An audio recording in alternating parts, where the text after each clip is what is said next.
So first of all, how is this all quarantine thing going? COVID-19 situation, Yeah, it has been going great, very smoothly. but not in terms of economical situation, as we can see around the globe. Yes, yes, definitely. Businesses को काफी impact हुआ है because of lockdown. I think यहाँ पे मैं थोड़ा सा जो है एक कहना चाहूंगा, बिजनेसेस जो स्मॉल बिजनेसेस थे और जो मतलब आते हैं लेबर कैटेगरी में, उन लोगों को ज्यादा इफेक्ट हुआ है. हम देखें तो कोई भी बड़ी बड़ी इंडस्ट्री वगैरह जो है उसको तो उतना ज्यादा इम्पैक्ट नहीं है. उन लोगों का प्रॉफिट डेफिनेटली थोड़ा सा कम हुआ है और वो लोग उसको लॉस में कंसिडर करते हैं, बट एक्चुअली वो लॉस नहीं है. मतलब हाँ, इकोनॉमी को थोड़ा सा तो असर हुआ है, but as compare to other country I think India जल्दी से इससे रिवाइव हो जाएगा.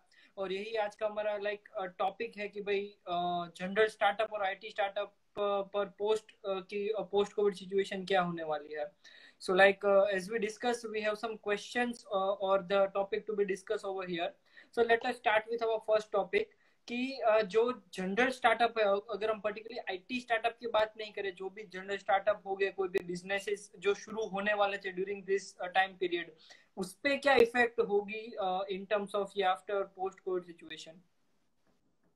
अभी जो मैंने जिसने भी अभी इस वीडियो में हम बात करेंगे, लाइव स्ट्रीम में बात करेंगे कि पिछले एक या 2 महीने से मैंने बहुत सारे ऐसे आर्टिकल्स रीड किए हैं जो पोस्ट कोविड सिचुएशन को प्रेडिक्ट करता है कि आगे ऐसा हो सकता है और आगे ऐसा होने वाला है. ओके. तो उसी उसी सब रिसर्च से ये मालूम हो रहा है कि compare to other industry, IT industry will survive. Okay, तो उसका कोई क्योंकि पर्टिकुलर रीजन कि आईटी इंडस्ट्री. अगर हम दूसरी इंडस्ट्रीज की बात करें कि इंजीनियरिंग का स्टार्टअप हो गया, मैन्युफैक्चरिंग का स्टार्टअप हो गया, ओके. ये सब भी स्टार्टअप की कैटेगरी को ज्यादा इम्पैक्ट हो सकता है क्योंकि जो हमारा जो क्योंकि वो लोकल मार्केट पर डिपेंडेंट है. ओके. हमारे इंडिया, क्योंकि ये सब भी जो सेलिंग होती है वो इंडियन पब्लिक को ही ज्यादातर सेल होती है, जो गुड्स एंड सर्विसेज बिल्कुल होती है. बिल्कुल. और आईटी, और स्पेशली हम आईटी कंपनी की बात करें, जो हम पर्टिकुलरली सॉफ्टवेयर और डेवलपमेंट इंडस्ट्री की बात करते हैं, तो उसमें क्या होता है कि बाहर की कंट्री को, यूरोप, ज्यादातर 80% रेवेन्यू आता है यूरोपियन कंट्री और अमेरिका से. बिल्कुल. और वहां पर जो कल्चर है वो है कंजम्पशन का, तो they may continue to spend money on their business. ठीक है, बिल्कुल सही बात है. इसीलिए चांसेस ये है कि for shorter period of time there will be definitely trouble in IT industry also, let's say for 6 to 9 months. Okay. Over a long period of time IT will easily survive. Okay, अगर मैं बात करूं कि जो IT startups होने वाले थे या फिर हुए हैं, if I consider my self कि मेरा खुद का भी आईटी का स्टार्टअप हुआ था लाइक अप्रोक्सीमेटली 6 महीने पहले, and after that this all Covid situation and all. तो जो भी स्टार्टअप डिपेंड करते थे कोई भी टाइप्स के फंड्स पे, कि जो उनको फंड्स प्रोवाइड करने वाले थे, जो उनको इन्वेस्टमेंट प्रोवाइड करने वाले थे, उस पे कितना इम्पैक्ट पड़ सकता है, क्योंकि आफ्टर ऑल जो बिजनेसमैन था जो उसमें इन्वेस्ट करने वाला था, उसकी भी इनकम सोर्स कहीं ना कहीं दूसरी तरफ मार्केट पे डिपेंड करने वाली थी. सो जो स्टार्टअप्स, जो पर्टिकुलरली आईटी स्टार्टअप्स जो इन फंड्स पे इन्वेस्टमेंट पे डिपेंड करने वाले थे, उसके रिलेटेड क्या कुछ गवर्नमेंट कर सकती है, और जो भी इन्वेस्टमेंट आने वाला था वो अभी उसके कितने चांसेस है कि वो आने में ऐसा कंटिन्यू हो गए. गवर्नमेंट ने अभी एक दो इनिशिएटिव ऐसा लिया है कि आपको जो लोन्स जो है वो आसानी से मिल सकते हैं, और आपको शायद 3 महीने तक कोई भी इंस्टॉलमेंट पे करने की जरूरत नहीं, और बहुत ही कम इंटरेस्ट रेट पर स्टार्टअप्स को लोन्स लोन्स अभी गवर्नमेंट प्रोवाइड कर रही है. ओके. दूसरी जो बात यह है कि स्टार्टअप्स के पास ज्यादातर लिक्विडिटी नहीं होती. लिक्विडिटी का मतलब यह है कि फ्री कैश नहीं होता. बिल्कुल बिल्कुल. से अगर जो रेवेन्यू ही कम हो जाता है, प्रॉफिट की तो हम बात ही नहीं करते हैं, पर जो डे टू डे बेसिस पर जो रेवेन्यू आता है, अगर वो ही कम हो जाता है, और यानी लॉकडाउन की वजह से तो पूरा का पूरा स्टॉप ही हो गया था, जीरो हो गया था. बिल्कुल. तो ये हुआ, इसलिए बहुत ही ज्यादा इम्पैक्ट आईटी को, इस कैटेगरी के स्टार्टअप्स को पड़ा है. बिल्कुल बिल्कुल।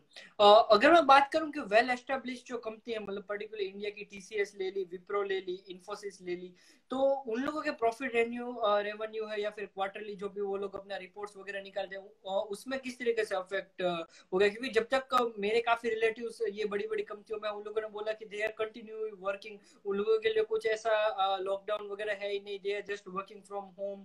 सो उन उन बड़ी कंपनियों को किस लेवल तक इम्पैक्ट होगा ये कोविड सिचुएशन की वजह से? मेन जो अगर तुमने बात की कि इंफोसिस, टीसीएस, आईटी, विप्रो, वो सब भी कंपनीज की बात करी, तो उसमें बहुत ही अच्छा एडवांटेज उन लोगों के पास ये है कि उस सभी कंपनी का प्रॉफिट मार्जिन बहुत ही हाई होता है। बिल्कुल। हम्म। अगर अगर हम पहले तो हम बेसिक समझ लेते हैं कि बाहर के प्रोजेक्ट्स आते हैं तो डॉलर डॉलर में पेमेंट होता है, तो बिल्कुल। हम्म। वहां पर हम डिफरेंस, बहुत ही बड़ा डिफरेंस हमको मिल जाता है कि प्रॉफिट मार्जिन बहुत ही अच्छा मिलता है।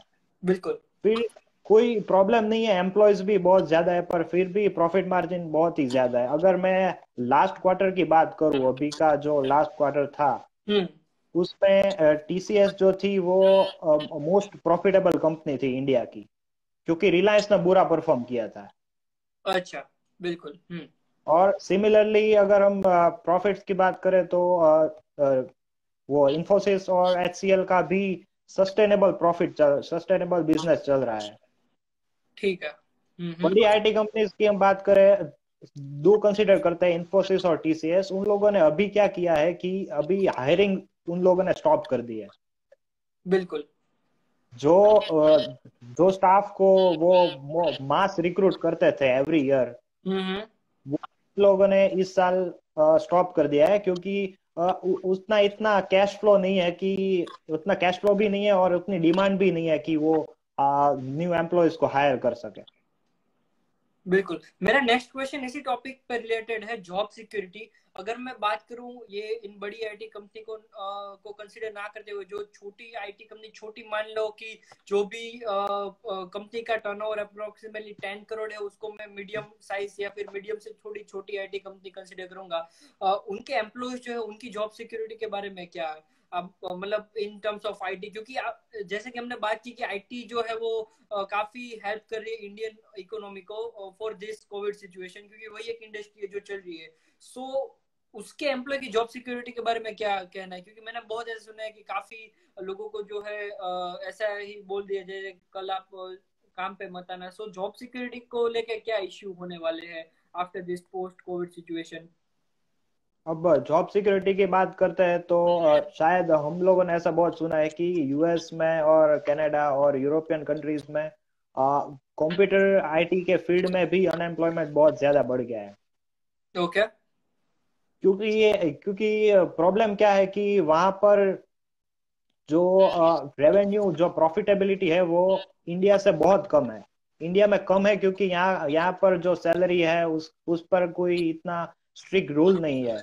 वहां पर जो स्पेसिफिक रूल है उसको फॉलो करना पड़ता है, और उसी वजह से टेम्पररी एम्प्लॉयज को भी हायर नहीं करते, डायरेक्ट एम्प्लॉयज को फायर ही कर देते हैं।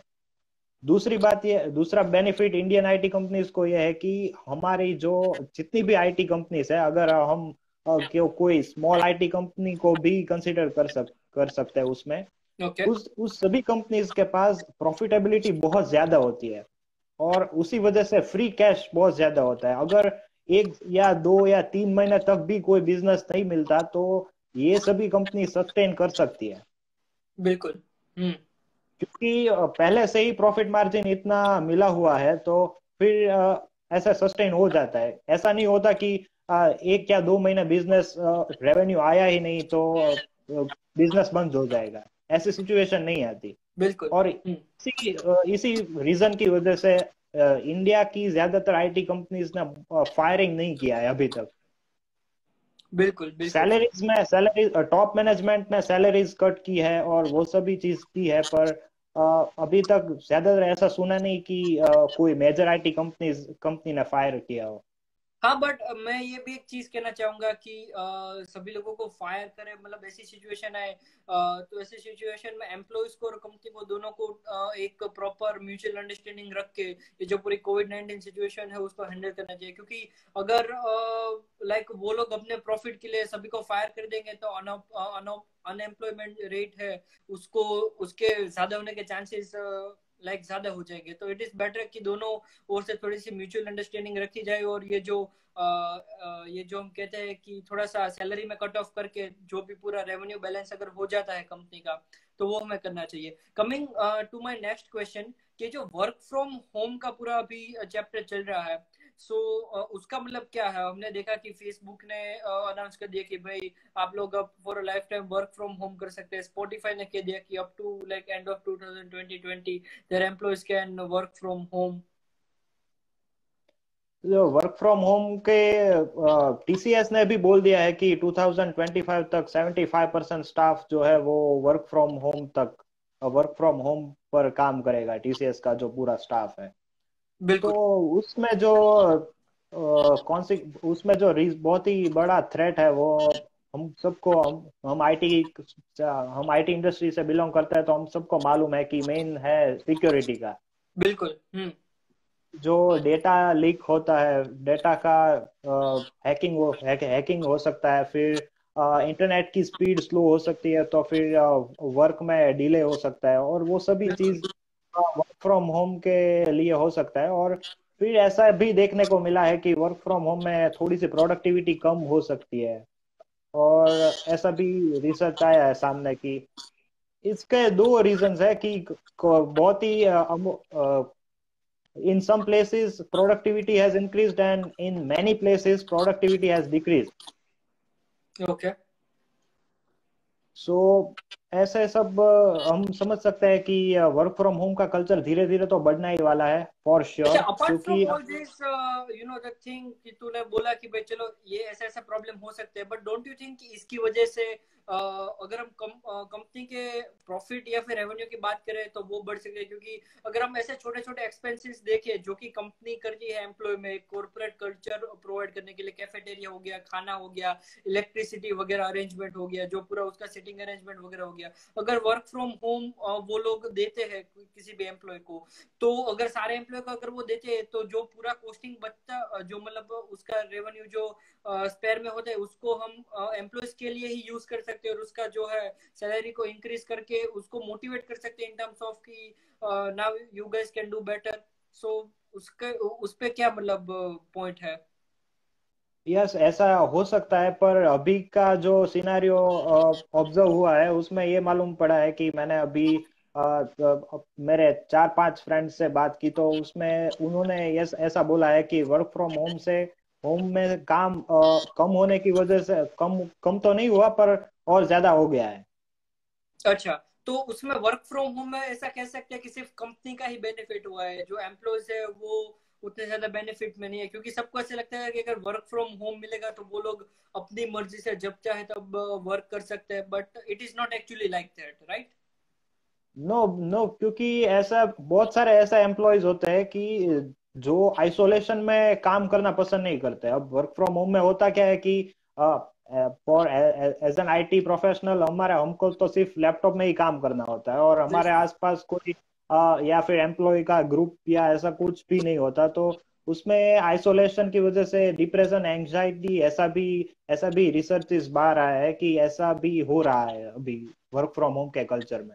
एंड मैं थोड़ा सो ये स्पेसिफाई हो कि ये जो वर्क फ्रॉम होम है वो आई थिंक जो सबसे ज्यादा एफिशिएंटली वर्क करेगा वो सिर्फ आईटी इंडस्ट्री पे ही कर सकते हैं। क्योंकि yes if we yes think about this definitely. Mechanical work या फिर civil work, so we can do from home. हाँ, मतलब लेबर वर्क है उसके लिए हमें जाना ही पड़ेगा, प्लान वगैरह हो गया, उसकी प्लानिंग सब कुछ हो गई, वो हम घर पे कर सकते हैं, डिस्कस जूम कॉल वगैरह पे। But I don't think so कि ये वर्क फ्रॉम होम बाकी सारी इंडस्ट्रीज के लिए इतना बेनिफिट है जितना कि आईटी इंडस्ट्रीज के लिए है। यस, वो अभी जो आईटी लॉकडाउन में भी अगर तूने पहले ही बोला कि जो इंडस्ट्री चल रही थी हम्म। प्रॉपर तरीके से, तो वो सिर्फ एक आईटी इंडस्ट्री ही थी। हम्म। और दूसरी तो हम इंडस्ट्री की बात करें तो फार्मा इंडस्ट्री चल रही थी, क्योंकि उसकी नीड्स थी, और बिल्कुल। एफएमसीजी, क्योंकि वो गवर्नमेंट ने अलाउ की थी, बिल्कुल। क्योंकि वो इसेंशियल गुड्स में आती है। हम्म। और आईटी इंडस्ट्री में कंपनीज ने वर्क फ्रॉम होम अलाउ कर दिया। वर्क फ्रॉम होम की में ज्यादा कंपनी ज्यादातर आईटी कंपनीज को सक्सेस मिला और बिजनेस अच्छा हो रहा है। बिल्कुल बिल्कुल। और ये एक चीज नई देखने को सामने आ रही है कि ये जो वर्क फ्रॉम होम का जो कल्चर है, तो उसमें काफी लोग जो है वी वर्क करके ऐसा एक कॉन्सेप्ट तो नहीं बोलूंगा मैं, बट ये ऐसी चीज आ रही है कि काफे में एक पूरा एरिया उन लोगों के लिए सेपरेट होता है, तो वो लोग वहां पे वर्क कर सकते हैं अपनी मर्जी से। सो आई थिंक ये वर्क फ्रॉम होम की वजह से ये जो वी वर्क पूरा जो कॉन्सेप्ट है वो थोड़ा सा बूस्टअप हो सकते हैं, क्योंकि लोगों को वर्क फ्रॉम होम करना है, बट ऐसा नहीं करना है कि वो घर पे रह के काम करे, क्योंकि लोगों को चाहिए एक प्रॉपर एनवायरनमेंट वर्क करने के लिए। और and I don't think so कि सबके पास घर पे ऐसी फैसिलिटीज होगी कि वो पूरा एक अपना तरीके से खुद को आइसोलेट करके ठीक तरीके से वर्क कर पाए। सो आई थिंक ये वी वर्क वाला कंसेप्ट जो है काफी आगे आने वाला है, if this work from home thing will be continue in the future. So no, क्योंकि वर्क फ्रॉम वही वी वर्क का तो बिजनेस मॉडल ही टोटली डिफरेंट हो गया। क्योंकि वी वर्क में कॉमर्शियल रियल एस्टेट की कंपनी है। अगर स्पेसिफिकली जैसे मान लो कोई टीसीएस ऐसा करती है कि हमारे फॉर एग्जांपल अहमदाबाद के जितने भी एम्प्लॉयज है वो स्पेसिफिक इन एरियाज अपने नजदीक के एरिया पर जाके काम कर सकते हैं, तो ऐसा पॉसिबल हो सकता है। ओके। और इसमें कंपनीज को भी स्पेंड करना पड़ता है, करना होता है। तो I think it will not work for shorter period of time, at least for 6 to 7 months. After the COVID, post-COVID situation, it may work. No, but I am telling is कि अगर कंपनी कह दे कि आप वर्क फ्रॉम होम करो, then it's up to employees. अगर जिसको घर पे करना है वो घर पे कर सकते हैं, अगर जिसको ऐसी कोई कैफेटेरिया वाली जगह पे अगर वो मैंने कॉन्सेप्ट ये देखा था, लव आजकल मूवी आई जो नई अपनी ये वाली, कौन सा एक्टर था, सारा अली खान वाली, उसमें मैंने देखा कि वो लोग एक कैफे में वो लोग एक पूरा सेपरेट जो है एरिया दे देते हैं, वहां पे वो लोग वर्क कर सकते हैं। So it is not actually like a home, but it is like a proper कि जहाँ पे आप खुद का अपना कुछ It's काम like कर a सकते हैं। workplace. हाँ, it's like a work place, but company का कोई नहीं होता है, तो एक एक घर भी नहीं, एक कंपनी भी नहीं, आप खुद से जो भी करना है वो कर सकते हैं। सो मैं उस कंसेप्ट में ये जो वी वर्क का बोल रहा हूँ, मेरे को एक्चुअली वी वर्क डिटेल में नहीं मालूम है, बट आई थिंक ये शायद ये कंसेप्ट हो सकता है। WeWork is basically a biggest disaster of SoftBank. अच्छा। 17 billion dollar का लॉस हुआ है। स्टार्टअप है तो उसमें लॉस तो हम नहीं कह सकते, बट खैर वो काफी अच्छा लाइव टॉपिक हो सकता है। बिजनेस मॉडल पूरा कैसे डिजाइन करना है वो हम नेक्स्ट लाइव के लिए रख सकते हैं। Coming to my next question कि in near future after this Covid situation कोई भी पर्सन के लिए क्या, अगर वो अभी राइट नाउ अनएम्प्लॉय है, इन रिस्पेक्ट ऑफ उसकी प्रीवियस सिचुएशन को अगर हम ध्यान में ना लेते, उसको वो भी करंटली अनएम्प्लॉय है, तो फ्यूचर में उसको क्या बेनिफिट रहेगा? वो स्टार्टअप के लिए जाए वो ज्यादा बेनिफिट रहेगा, या फिर वो जॉब कोई भी कर ले वो बेनिफिट रहेगा? रिस्क फैक्टर क्या है दोनों में? रिस्क फैक्टर तो दोनों सिचुएशन में बहुत ही ज्यादा ही रहेगा। क्योंकि अभी की जो कंडीशन है, अगर जॉब मिल जाती है तो जॉब को ही प्रिफर करना चाहिए। क्योंकि बिजनेस में अभी तो ज्यादा इंडिया में क्या प्रॉब्लम है कि सेविंग का कल्चर बहुत ज्यादा बढ़ गया है। ओके। और सेविंग का कल्चर बढ़ गया है, इसलिए कंजम्पशन बहुत ही कम हो गया। अगर लोग परचेज ही नहीं करेंगे तो आपका बिजनेस कैसे चलेगा? बिल्कुल। तो अगर पॉसिबल हो तो जॉब कंटिन्यू करनी चाहिए, या फिर आप कोई इंटरनेट बिजनेस कर सकते हो जिसमें आप बाहर के क्लाइंट्स से डील करके आप पैसा कमा सकते हो। बिल्कुल बिल्कुल। क्योंकि यहाँ पर अभी प्रॉब्लम क्या है कि इस सिचुएशन में बहुत ही कई सारे लोगों के पास लिक्विडिटी या फिर फ्री कैश बहुत सारे अवेलेबल है, बट पर they don't want to spend. बिल्कुल, क्योंकि एक they will just डर सा they will रह गया just कि अगर hold थोड़ा their बहुत भी money. अब हो जाएगा तो पैसे कहाँ से लाएंगे। इस वजह से सभी ने सेविंग पे ज्यादा फोकस किया है, ना कि जस्ट जो नॉर्मल लाइफ जी रहे थे वैसी ना जीते हुए सेविंग पे ज्यादा फोकस किया है। और अगर कंजम्पशन बढ़ेगा तो ही इकोनॉमी रिवाइव हो सकती है। बिल्कुल। अगर तो एक एक अगर देखा जाए तो हमारी ऐसी सिचुएशन ना होते हुए भी आई थिंक कि हमें इस पूरी इकोनॉमी की साइकिल को फिर से शुरू करने के लिए एक जो हम रूटीन लाइफ जी रहे थे उस पे हमें पुश करना चाहिए। हमारे जो नॉर्मल एक्सपेंसेस थे, हम लाइक रेस्टोरेंट में जाते थे, हम ये परचेज करते थे जो भी, तो वो एक चीज जो है वो होनी चाहिए फिर से, जो इकोनॉमी की पूरी जो साइकिल है वो लाने के लिए। मेरे काफी ज्यादा क्वेश्चंस जो है कवर हो गए हैं। हमें एक बार ये ऊपर देख लेना चाहिए किसी के भी क्वेश्चंस वगैरह आए तो।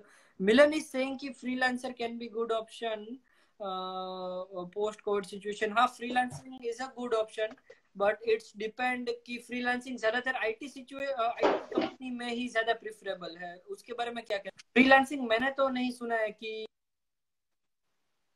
ये जो है नहीं आईटी में, आईटी के सिवा कहीं पे भी होता है वो। नहीं, एक्चुअली फ्रीलांसिंग का जो डिमांड है वो बहुत ही ज्यादा बढ़ने वाली है, क्योंकि अ, अगर हम बाहर की कंपनीज की भी बात करें कि उन लोगों को अगर लॉन्ग टर्म कॉन्ट्रैक्ट नहीं साइन करना है कोई आईटी कंपनी के साथ, बिल्कुल। तो वो क्या करेंगे कि शॉर्ट टर्म पीरियड के लिए कोई सर्विस चाहिए तो फ्रीलांसर के पास अपना काम करवा सकते हैं। और बहुत ही कम रेवेन्यू में जो फ्रीलांसर होता है वो काम कर देता है, तो उससे बहुत ही ज्यादा सेविंग हो सकता है, एक एम्प्लॉय की सैलरी बच सकती है। सो इस business in terms of business freelancer बहुत ही बेनिफिट है, अगर हम स्मॉल और मीडियम बिजनेसेस की बात करें। बिल्कुल, बट बड़े प्रोजेक्ट्स के लिए we can't rely on the freelancers, क्योंकि उसमें एक टाइप की रिस्पॉन्सिबिलिटी आ जाती है कंपनी के नेम पे, और कोई भी बड़ा प्रोजेक्ट ऐसे किसी फ्रीलांसर को नहीं दे सकते हैं। जैसे कि तूने कहा कि भाई छोटे प्रोजेक्ट्स के लिए फ्रीलांसर पे रिलाई होना कैन बी गुड, वो हो सकता है। हाँ, ये काफी बढ़िया क्वेश्चन है कि जो आईटी इंडस्ट्रीज के स्टूडेंट है वो लास्ट ईयर का प्लेसमेंट, मतलब हाँ पूरा अभी जो ईयर है जैसे हम ये देख रहे 2019-20, तो वो थोड़ा अभी इकोनॉमिकल सिचुएशन में पूरा मतलब थोड़ा सा हिल गया, और रिक्रूटमेंट भी आईटी कंपनी ने बहुत कम कर दी है। हाँ, तो उसमें ये क्वेश्चन आता है कि भाई अगर स्टूडेंट अनएम्प्लॉय है, अगर वो उसको जॉब नहीं मिल रही है क्योंकि आईटी कंपनी एक्वायर नहीं कर रही है, so in that case it is good option to start your own business, और they should go with the freelancing. No, it is good to go with freelancing, और उसमें भी बहुत सारे स्टेप्स होते हैं कि अगर आप क्या स्टेप्स लोगे तो आपको क्लाइंट्स क्लाइंट्स जल्दी जल्दी मिल सकता है। और स्टार्टिंग न्यू बिजनेस जीरो से स्टार्ट करना पड़ता है, क्योंकि अगर बहुत बहुत कम लोगों के पास ऐसा करेज होता है कि अपना बिजनेस को स्टार्ट करें, राइट। बिल्कुल। और दूसरी एक इम्पोर्टेंट बात मैं करूँ कि जो भी लोग अभी जॉब नहीं कर रहे हैं, फॉर एग्जांपल आईटी कंपनीज के, आईटी सेक्टर के, बिल्कुल। उसको क्या करना चाहिए कि जो भी इंडस्ट्री में अभी चल रहा है on demand, for example Python programming है, हम्म। तो पाइथन प्रोग्रामिंग को बहुत ही डीप में समझ लेना चाहिए, और एक दो प्रोजेक्ट्स भी उस फील्ड में कर लेने चाहिए। और 6-7 महीने के बाद जब सिचुएशन नॉर्मल हो जाती है, फिर रिज्यूमे में जब वो हम ऐड करते हैं तो उसकी इम्पैक्ट बहुत ज्यादा होती है। बिल्कुल। सो इट इज कि भाई जो भी टाइम मिला है उसका कुछ खुद के विकास के लिए इस्तेमाल करें, जैसे कि मोदी जी कहते हैं। हाउ इट्स गोना टेक, मतलब ये पूरी सिचुएशन कवर होने में अप्रोक्सीमेटली मतलब कितना तुम टाइम एक्सपेक्ट करते हो? 6, 7, 8, 9 महीना, मतलब पूरी जो ये साइकिल है वो फिर से कब घूमनी शुरू हो जाएगी? अभी जो इकोनॉमिक टाइम्स में जो गूगल क्लाउड इंडिया के जो सीईओ थे, उसका आर्टिकल मैंने पढ़ा था, तो अकॉर्डिंग टू हिम उसने ये बोला था कि जनवरी 2021 से नॉर्मल हो सकता है। अभी भी उन्होंने ऐसा बोला था कि जनवरी 2021 से नॉर्मल हो सकता है, और फिर क्लाउड कंप्यूटिंग और आईटी सर्विसेज में सिग्निफिकेंट ग्रोथ मिल सकता है। अच्छा। अब सो ऐसा क्यों बोला था उसमें, उन्होंने ऐसा कंक्लूजन दिया था कि अभी हो क्या रहा है कि जिस बिजनेस, जो भी बिजनेस है जो हम्म ऑफलाइन चल रहा है, जिसका कोई रिलेशन ही नहीं है इंटरनेट से, हम्म। वो भी ऐसा एक्सपेक्ट करेंगे कि एटलीस्ट 10% तो हमारा ऑनलाइन कुछ होना चाहिए। बिल्कुल। हम्म। इसी वजह से होगा क्या कि आईटी इंडस्ट्री में डिमांड बहुत ज्यादा बढ़ेगी बिल्कुल। और रेवेन्यू भी बहुत ज्यादा जनरेट होगा। ये सिर्फ मैं ग्लोबल लेवल की बात कर रहा हूँ, सिर्फ इंडिया की बात नहीं कर रहा हूँ। ग्लोबल लेवल पर ऐसा हो सकता है क्योंकि आईटी का जो डिमांड है वो बहुत ही ज्यादा बढ़ सकता है, और इंडिया में अभी तक नहीं बढ़ा है। तो अभी चांस है कि इसी वजह से बहुत ज्यादा बढ़ सकते हैं, और हम लोकल क्लाइंट्स भी आसानी से हमको मिल सकता है। बिल्कुल। जैसे कि ये कहा कि आईटी इंडस्ट्री जो है इंडियन इकोनॉमी को अभी जो है बांध के रखे हुए, काफी सपोर्ट मिल रहा है। और आईटी इंडस्ट्री एक ऐसी इंडस्ट्री है जो कहीं ना कहीं हर इंडस्ट्री को प्लस और माइनस इफेक्ट करती है। हम कोई भी मशीनरी देख ले या कोई भी सेक्टर देख ले, इंटरनेट या फिर computer is a essential thing कि वहां पे होना चाहिए। सो डू यू थिंक कि ये जो आईटी इंडस्ट्री है वो इन बाकी सारी जो इंडस्ट्रीज है उसको सपोर्ट करेगी, उसको वापस उसी पोजीशन पे लाने के लिए, जो आई मतलब कोविड की वजह से पूरी थोड़ी सी स्लो डाउन हो गई थी। लाइक अगर या स्टार्टअप एफर्ट्स करे कोई गुड ऑफर्स या फिर गुड आइडिया, जैसे कि जिसकी वजह से जो बाकी की जो इंडस्ट्रीज थी उसको हम फिर से रिवाइव करने में उसकी हेल्प कर सके, तो वो उतना उसका मतलब कितना इंपॉर्टेंस हो सकता है आईटी इंडस्ट्री का दूसरी इंडस्ट्रीज को रिवाइव करने के लिए? सबसे पहले तो मैं ये बात करना चाहूंगा कि किसी भी कोई भी बिजनेस है वो अभी ऐसा प्रेफर करेगा कि उसकी डिजिटल आइडेंटिटी होनी चाहिए। तो उसका क्या मतलब होगा कि कोई भी बिजनेस का कोई वेबसाइट या एप्लीकेशन होना ही चाहिए। ये बिल्कुल मुझे लगता है कि ज्यादातर बिजनेस ओनर्स प्रेफर करेंगे कि हमारी कोई डिजिटल आइडेंटिटी होनी चाहिए। बिल्कुल। दूसरा ये है कि अगर कोई B to B business consider कर लेते हैं या बी टू सी कोई भी बिजनेस है, वो अभी थोड़े 6 या 7 महीने तक ऐसा हो सकता है कि ट्रेडिशनल एडवर्टाइजमेंट पर ना जाके डिजिटल एड्स में कन्वर्ट हो जाए। बिल्कुल। और वो क्योंकि ज्यादा बेनिफिशियल है, क्योंकि वो ग्लोबल अप्रोच है ग्लोबल अप्रोच है, एडवर्टाइजमेंट का। और न्यूज़पेपर एड्स और टेलीविजन एड्स है वो हम सबको मालूम है कि वो बहुत ही एक्सपेंसिव है।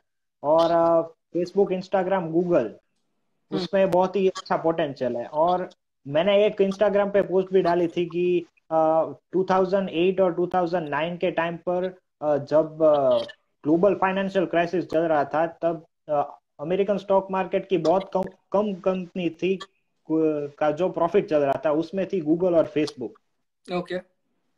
क्योंकि जो ट्रेडिशनल एड्स है वहां पर से लोग शिफ्ट होकर डिजिटल एड्स में आ रहे थे, इसीलिए फेसबुक और गूगल को बहुत ही ज्यादा एडवांटेज मिला था फाइनेंशियल क्राइसिस का। बिल्कुल। और ये चीज हमने ये डिस्कस की थी मेरे वेब टॉक के एपिसोड में कि ये डिजिटल एडवर्टाइजमेंट है उसका काफी इम्पोर्टेंस है। तो वो भी एक काफी बड़ी चीज हो सकती है। हाँ, so coming back to our point, IT industries कैसे रिवाइव कर सकती है बाकी की इंडस्ट्रीज को? या फिर आईटी इंडस्ट्रीज का ऐसी रिस्पॉन्सिबिलिटी बनती है कि अगर कोई बिजनेस को सर्विस का सपोर्ट चाहिए हम्म। या आईटी सर्विस का सपोर्ट चाहिए, तो अ, उसको अफोर्डेबल रेट्स में अगर हम प्रोवाइड कर सकते हैं तो फिर क्या लॉन्ग टर्म रिलेशन बिल्ड हो सकता है, और फिर हम वहां से प्रॉफिट जनरेट कर सकते हैं। तो ऐसा हो सकता है अगर हमको लोकल लेवल पर काम करना है तो। बिल्कुल बिल्कुल। फॉर एग्जाम्पल, अगर कोई क्लाइंट के पास इनफ कैश नहीं है आपको पे करने के लिए, तो आप कुछ ऐसा सर्विस प्रोवाइड कर सकते हैं कि जो टोटली फ्री ऑफ कॉस्ट है, या फिर बिल्कुल ऐसा कुछ कर सकते हैं कि जिससे उसका बिजनेस भी बढ़े और आपको भी लॉन्ग टर्म बेनिफिट मिले। बिल्कुल। बिल्कुल। यस, तो ऐसे हम कंसीडर कर सकते सो फिलहाल हमारे जो डिस्कशन के पॉइंट थे वो तो काफी मतलब कवर हो गए हैं। So now we are looking for the like audience, अगर उनको कुछ पूछना है। सो अभी हमारे पास 5 मिनट है, so they can ask, else we are going to end this session.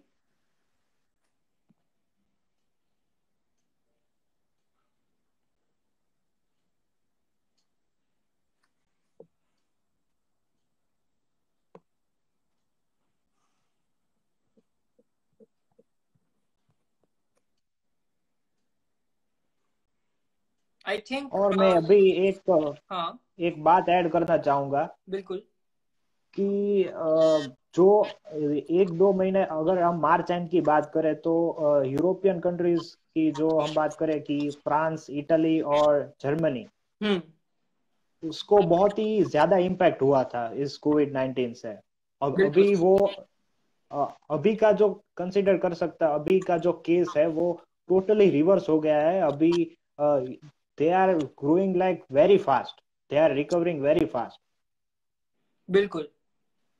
सो इसी अगर अगर डेवलप्ड कंट्रीज फास्ट रिकवर करते हो तो आईटी कंपनीज को बेनिफिट होने ही वाला है, बिल्कुल क्योंकि ज्यादातर बिजनेस डेवलप कंट्रीज में से आता है। उस टॉपिक पर से मेरे को एक क्वेश्चन मतलब अभी दिमाग में है कि जैसा कि बोला कि भाई ये जो वेल डेवलप्ड कंट्रीज है वो खुद को रिवाइव करने के लिए दूसरों के ऊपर से इंडिपेंडेंसी हटा के खुद जो है इतने सब कुछ कर सकते हैं खुद को ऊपर लाने के लिए, खुद को रिवाइव करने के लिए। So don't you think that that is going to affect on Indian IT industries? क्योंकि जैसे कि हमने डिस्कस किया कि मेजोरिटी ट्रैफिक सोर्स जो आईटी इंडस्ट्रीज का आता है वो बाहर की कंट्रीज से आता है और उसमें मेजोरिटी ये यूरोप और यूएस वगैरह कंसिडर कर सकते हैं। सो डोंट यू थिंक कि ये जो खुद को रिवाइव करने की सिचुएशन, ये जो पूरा कॉन्सेप्ट है, तो वो उसकी वजह से इंडियन आईटी कंपनीज को प्रोजेक्ट ना देते हुए वहां की आईटी कंपनी को प्रोजेक्ट देंगे? कहीं ना कहीं मैं मेरे दो ओपिनियन उसमें आते हैं, क्योंकि वो लोग ऐसा कर सकते हैं क्योंकि उसको खुद की कंट्री को ऊपर लाना है, और दूसरी चीज वो लोग ऐसा नहीं कर सकते क्योंकि अगर हम कॉस्ट देखें तो Indian IT industry is very cheap as compare to उधर की जो है। तो उस सिचुएशन में तुम्हारा क्या ओपिनियन है, मतलब कौन सा पॉइंट सही हो सकता है? नहीं, जो दूसरा जो ओपिनियन तूने बोला कि इंडियन आईटी जो सर्विस है वो चीप है, तो वही वही मुझको लगता है कि वही कंटिन्यू होगा, क्योंकि जो मैंने एक लास्ट वरुण अग्रवाल का एक बहुत ही अच्छा यूएस और चाइना इकोनॉमी का बहुत ही अच्छा वीडियो था, उसमें उसने ये एक्सप्लेन किया था कि जो यूएस और यूरोप की जो इकोनॉमी है उसका काम आईटी सेक्टर में क्या है कि इनोवेशन करना। बिल्कुल। हम्म। लेट से कोई आइडिया बिल्ड करना और उसको स्क्रैच से इम्प्लीमेंट करना, और बिजनेस के फॉर्म में उसको तैयार करना, वो वहाँ की इकोनॉमी का काम है, वो वहाँ के लोग करते हैं। बिल्कुल। इंडिया में क्या है कि उन लोगों ने आइडिया तैयार कर दिया, पूरा का पूरा काइंड बिजनेस ऑफ मॉडल तैयार लेबर कर वर्क दिया, हम लोग कह सकते हैं। काइंड ऑफ आईटी का लेबर वर्क, उसको क्या लोअर लेवल सॉफ्ट स्किल, ऐसा ऐसा कुछ बोलता है। बिल्कुल। हम्म। और वहाँ वहाँ वो लोग ऐसा प्रिपेयर करते हैं कि ये ऐसा ऐसा डेवलप होगा, और यहाँ पर वो लोग ऑर्डर दे देते हैं। फॉर एग्जांपल अगर हम ऐसा कंसिडर कर सकते हैं कि वहाँ पर आइडिया वो लोग फाउंड करते हैं, और इंडिया में वो लोग उसका इम्प्लीमेंटेशन होता है। बिल्कुल। यस। और ये जैसे ये ट्रम्प वगैरह ऐसे रूमर्स आ रही है कि जो अभी करंटली बिजनेस वीजा पे है उधर, या फिर अभी जो लोग स्टडी कर रहे हैं उसके बाद से जो उन लोगों का बिजनेस वीजा लगने वाला था, मतलब ये पढ़ाई खत्म होने के बाद, तो अगर बिजनेस वीजा लग भी जाते तो उन लोगों को जॉब मिलने के चांसेस बहुत कम है। सो अगर बाई चांस ऐसा होता है कि पर्टिकुलर हम बात करें आईटी स्टूडेंट्स की, क्योंकि मेजोरिटी स्टूडेंट्स जो बाहर पढ़ने जाते हैं वो आईटी के लिए ज्यादा प्रीफर करते हैं, एटलीस्ट ऐसा मुझको लगता है। और अगर वो लोग को अगर वहां पे जॉब नहीं मिलती है जो कि वो लोगों का मेन गोल था, तो वो लोग अगर वापस इंडिया में आते हैं तो उन लोगों की वजह से जो करंट यहाँ के स्टूडेंट्स है या फिर यहाँ के जो एम्प्लॉयज है जो जॉब एक्सपेक्ट कर रहे थे उस पोजीशन पे, सो डोंट यू थिंक कि उसकी वजह से इंडिया में अनएम्प्लॉयमेंट रेट की थोड़ी सी मतलब उसका ज्यादा हो सकता है? क्योंकि ऐसा हम सोच सकते हैं कि वो लोग तो बाहर जॉब करने वाले थे और यहाँ पे जो जॉब की प्लेस एम्प्टी थी वो लोग यहाँ पे जो जिनको जॉब मिलने वाली थी वो लोग लेके मतलब सब कुछ ठीक हो जाने वाला था। बट उन लोगों को वहां पे जॉब नहीं मिली, इसकी वजह से वो लोग यहाँ पे आए। तो वो जो एक मतलब जो लोग अनएम्प्लॉय रह गए उसकी वजह से एक तो स्किल वेस्ट हुई, और दूसरा जो है ये मतलब पूरा जो अनएम्प्लॉयमेंट रेशियो है वो बढ़ जाएगा। सो डोंट यू थिंक कि वो कहीं ना कहीं इम्पैक्ट करेगा आईटी इंडस्ट्री पे? और अगर वो जो अनएम्प्लॉय पीपल है वो अगर खुद का स्टार्टअप वगैरह शुरू करते हैं तो स्टार्टअप फेल होने के भी चांसेस ज्यादा है, क्योंकि it is not easy to just start your company and within 5 or 6 months your company is like on fire, तो ऐसा तो नहीं हो सकता ना। नहीं, फिर अभी की मैंने अभी 3 यूरोपियन कंट्रीज की बात की है, पर अगर मैं बात करूं कि यूएस और कनाडा की, उसकी इकोनॉमी की हालत अभी के बेसिस पर बहुत खराब हो चुकी है। बिल्कुल अनएम्प्लॉयमेंट की भी बात करूं तो यूएस में अराउंड 35 मिलियन के पार हो चुके हैं अनएम्प्लॉयमेंट का रेट। बिल्कुल तो उससे होगा क्या कि डेफिनेटली तूने बोला कि शायद वहाँ के जो प्रोफेशनल्स है वो यहाँ इंडिया वापस आना प्रीफर करे। तो ऐसा हम्म। हो सकता है क्योंकि यहाँ के जो एक्सपीरियंस आईटी के एम्प्लॉयज भी है, उसको भी थोड़ी जॉब सिक्योरिटी में प्रॉब्लम हो सकती है। क्योंकि बिल्कुल वहाँ के वहाँ का जो स्किल सेट है वो यहाँ से बहुत ही हम एडवांस कंसिडर कर सकते हैं, क्योंकि ज्यादातर क्योंकि वहाँ के कंपनीज का रेवेन्यू भी बहुत ही इंडियन कंपनीज से बड़ा होता है, और इनोवेशन के लेवल पर भी वो डेवलप कर यूएस और कनाडा इंडिया से बहुत काफी काफी आगे है। बिल्कुल बिल्कुल तो ऐसा होने का चांसेस डेफिनेटली है। बिल्कुल। सो लाइक हमारे मतलब मेजोरिटी सारे टॉपिक्स जो है कवर हो चुके हैं, और आई होप कि जो भी ऑडियंस हमें देख रही थी उन लोगों को भी ये इस पूरी कन्वर्जेशन में काफी मजा आया होगा। और चलो, that is me Mihir Joshi and with me Anuj Vora, and thank you guys and see you soon in the next live stream. Yo bro. Bye. Bye.